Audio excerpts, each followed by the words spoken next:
Second ट्रायमिस्टर म्हणजे चौथा, पाचवा आणि 6वा महिना. चौथ्या महिन्यामध्ये गर्भ अधिक स्थिर होतो. या महिन्यातच गर्भवतीला डोहाळे जाणवायला लागतात. हे डोहाळे जर अनहेल्दी पदार्थांचे नसतील तर ते जरूर पुरवले जावेत.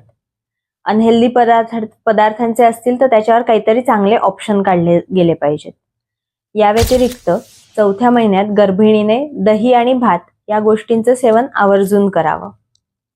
5वा महिना हा गर्भाची त्वचा, त्याचं कॉम्प्लेक्शन म्हणजे त्याचा वर्ण आणि स्नायूंची मजबूती आणि मनाचं स्थिरत्व हे सगळं प्रदान करणारा असतो.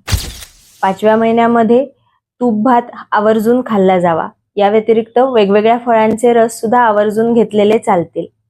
तुम्ही जर नॉनव्हेज खात असाल तर फारसं स्पायसी, फारसं तिखट नसणारं मटन सूप हा सुद्धा 5व्या महिन्यातला एक चांगला ऑप्शन असतो.